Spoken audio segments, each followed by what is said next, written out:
గులాబీ పువ్వులు రేకులన్నీ తీసేసి ఆ రేకుల్ని నీళ్ళల్లో వేసి బాగా మరిగించి తర్వాత ఆ నీళ్ళని తీసుకుని ఆ నీళ్ళకి కాస్త గ్లిజరిన్ మరియు అలోవెరా జెల్ ఈ మూడుటిని కలిపేసేసి దీన్ని స్ప్రే బాటిల్లో పోసేసి స్నానం అయిన తర్వాత మన ముఖం మీద ఇట్లా స్ప్రే చేసుకుంటే దీనివల్ల న్యాచురల్ గ్లో స్కిన్లో వచ్చేటట్టు ఈ సిరం ఉపయోగపడుతుంది.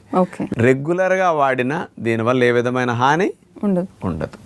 ఎంచేతంటే ఆ స్మూత్నెస్, ఆ షైనీగా ఉండేటట్టు మీకు ఈ గ్లిజరిన్ అలోవెరా జెల్ బాగా ఉపయోగపడుతుంది. రోజు వాటర్ అంటే అది దాని కమ్మదనమే వేరు కాబట్టి దానివల్ల మంచి సువాసన కూడా వస్తూ ఉంటుంది. కానీ ఇలాంటి స్ప్రేస్ మీరు ఇంట్లో తయారు చేసుకునే సిరమ్స్లా వాడుకుంటే కూడా బాగుంటుందని స్పెషల్గా అందిస్తున్నాం. ట్రై చేసి చూడండి. విన్నారు కదండి, డాక్టర్ గారు చెప్పినట్టుగా డైలీ మనం వాడుకునే ఫేస్ సీరమ్ని ప్రకృతి వైద్య విధానం ప్రకారం తయారు చేసుకునే